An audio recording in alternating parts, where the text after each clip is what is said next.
Welcome to KLTV. Shivayya Parvati Mata ఏకాంతంగా కూర్చొనున్నారు. అమ్మకి ఒక సందేహం వస్తుంది.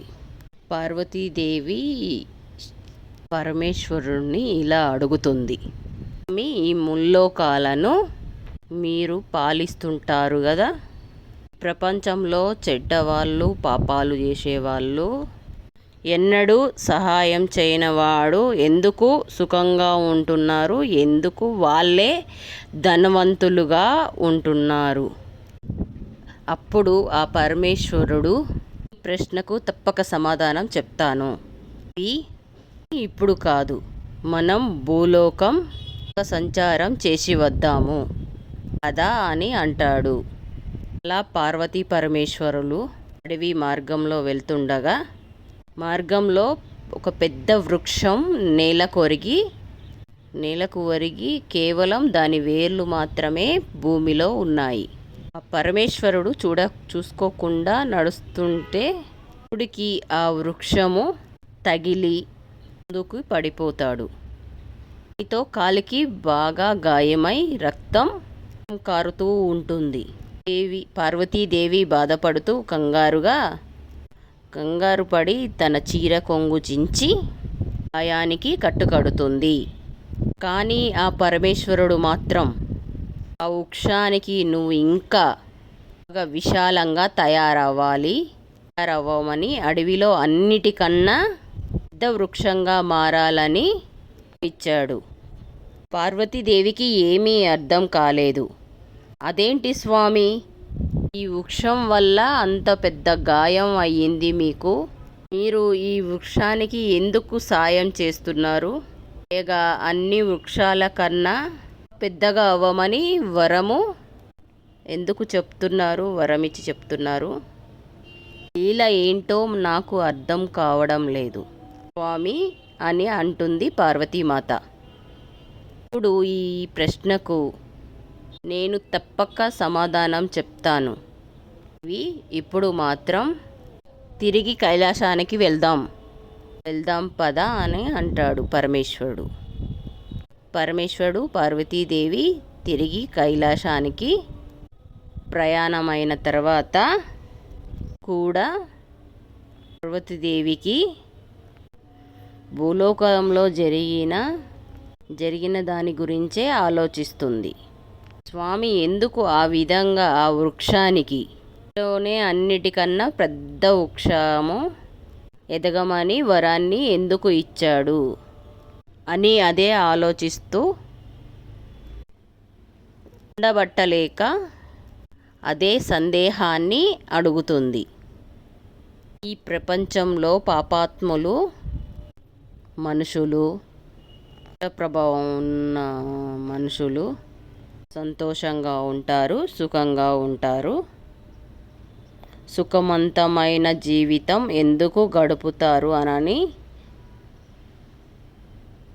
సుఖవంతమైన జీవితాన్ని గడుపుతూ ఉంటారు అని స్వామివారిని ప్రశ్నిస్తుంది. ఈ ప్రశ్నకు సమాధానము చెప్పడానికి కొంత సమయము పడుతుంది దేవి అని ఆ పరమేశ్వరుడు అంటాడు. విరిగిపోయిన వృక్షం చాలా పెద్దగా అవ్వాలని వరము ఇచ్చాడు కదా.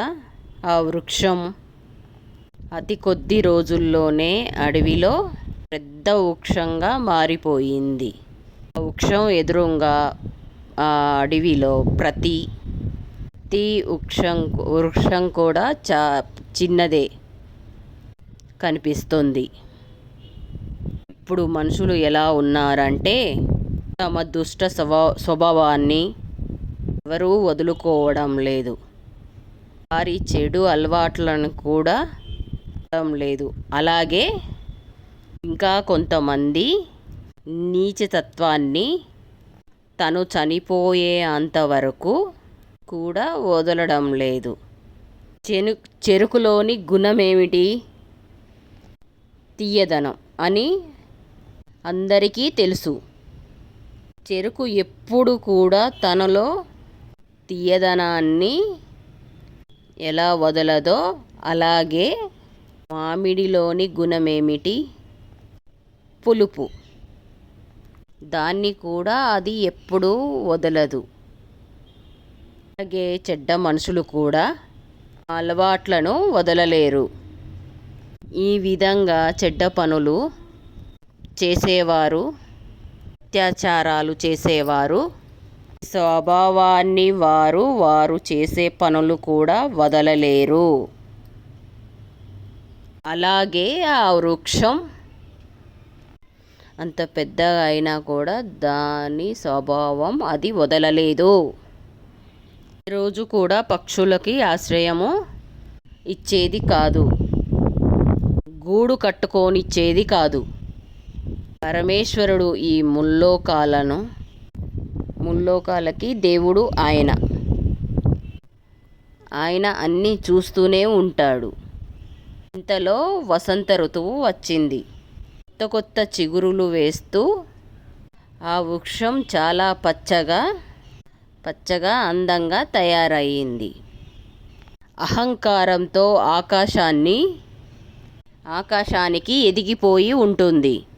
ఈ పూర్తి అడవిలోనే ఆ వృక్షం కన్నా అందమైన వృక్షం మరొకటి లేదు. ఎందుకంటే ఆ పరమేశ్వరుడు ఆ వృక్షానికి అలాంటి వరాలు ఇచ్చాడు. ఒకరోజు పెద్ద తుఫాను వచ్చింది. అడవిలో ఉన్న అన్ని వృక్షాలు విరిగిపోవడం మొదలై పరమేశ్వరుడు వరం పొందిన ఆ వృక్షం కూడా పెద్దదిగా ఉండడం వల్ల తుఫానికి తనకు తానుగా రక్షించుకోలేకపోయింది. ఆ తుఫాని దెబ్బకి వేర్లతో సహా నేల మీద పడిపోయింది. తర్వాత తుఫాను ఆగిపోయింది. ఒకరోజు పార్వతీ పరమేశ్వరులు మళ్ళీ భూలోకము వస్తారు. అదే మార్గంలో వెళ్తూ పార్వతీదేవి మీకు నా ప్రశ్నకు సమాధానం ఎప్పుడు చెప్తారు స్వామి అంటుంది. అప్పుడు ఆ పరమేశ్వరుడు దారి మధ్యలోనే నీ ప్రశ్నకు సమాధానం దొరుకుతుంది దేవి అని పరమేశ్వరుడు పార్వతీమాతతో అంటాడు. అలా వెళ్తూ ఉండగా మార్గమధ్యంలో విరిగిపోయిన ఆ పెద్ద వృక్షం కనిపిస్తుంది. అది చూసి పార్వతీదేవి, మీ లీలలు విచిత్రం స్వామి. ఇది ఎంత పెద్ద వృక్షం, ఎంత అందమైన వృక్షం. ఈ అడవిలోనే దీనికంటే అందమైన వృక్షం మరొకటి లేదు. ఈ వృక్షం నిలబడి ఉంటే ఎంత అందంగా ఉండేది. వేర్లతో సహా నేలకి పడిపోయింది.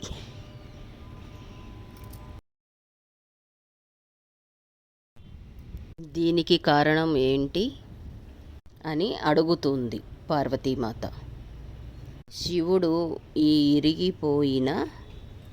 విరిగిపోయిన వృక్షం కొంతకాలం క్రితం మనం మార్గం గుండా వెళ్తున్నప్పుడు నా కాలికి తగిలిన ఆ వృక్షమే ఇది. అప్పుడు దానిని పెద్దగా ఎదగమని వరం ఇచ్చాను. ఎందుకంటే ఆ వృక్షానికి తీయాలి అని అంటే చాలా కష్టపడాలి. ఆ విరిగిన వృక్షానికి చాలా అహంకారం ఉండేది.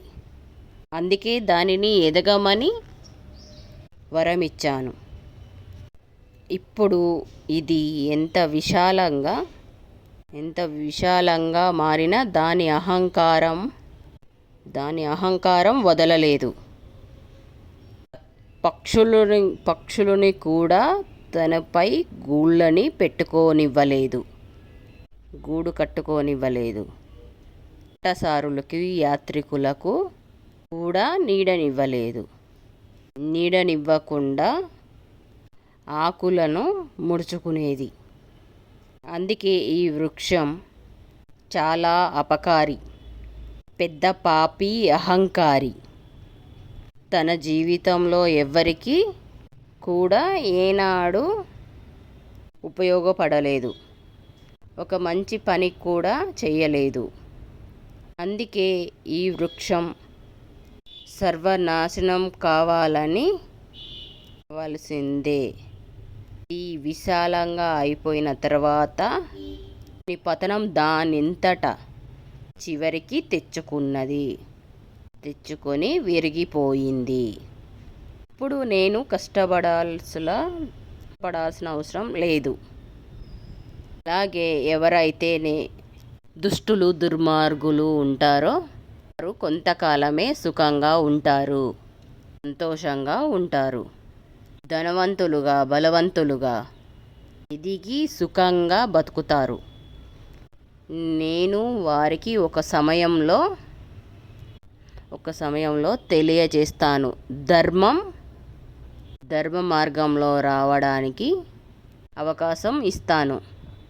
మారకపోతే ఆ వృక్షం వేర్లతో సహా నాశనమైపోయిందో అదేవిధంగా పాపాత్ములు కూడా నాశనమైపోతారు అని చెప్తారు మహాశివుడు పార్వతీమాతకి చెప్తాడు.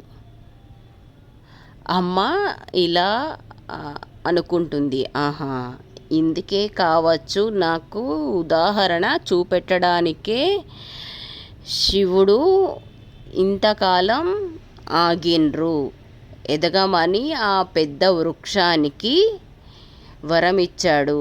నాకు ఆ వరం ఎందుకు, ఆ వృక్షానికి కాలికి దెబ్బ తాకించింది కదా, ఆ వృక్షానికి ఎందుకు వరం ఇచ్చాడా అని చెప్పి నేను ఆలోచనలో పడ్డాను. కానీ నా ఆలోచన వల్ల నాకు శివయ్య సమాధానం చెప్పాడు. అందరూ, నా భక్తులందరూ మారి ధర్మ మార్గంలో వెళ్తే చాలా సంతోషపడతాను అని శివయ్యకి తల్లి చెప్తుంది. ఎందుకంటే ఆమె పార్వతీమాత కన్న తల్లి. ఈ జగానికి, ఈ లోకానికి, ఈ సృష్టికే కన్న తల్లి పార్వతీమాత. ఓం నమః శివాయ. ఓం శ్రీ మాత్రే నమః. ఈ వీడియో గనక మీకు నచ్చినట్టయితే like, share, subscribe. Thank you.